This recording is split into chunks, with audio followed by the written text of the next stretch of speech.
পালির মোড়ে জেরক্স করতে আসলাম। এখানে জেরক্সের দোকান, সুজয় দাস দোকানে ঢুকছি। সুজয় দার এখানে ঘড়ি, চশমা জেরক্স হয়। দাও এখানে চশমা, ঘড়ি, বেল্ট, জেরক্স, ফটো, এগুলো আমি অনেক দিন থেকে এখান থেকে নেই। এই যে আমার ফটো করে দিচ্ছে।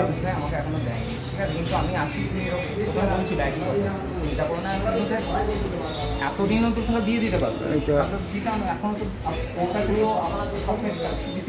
পালির মোড়,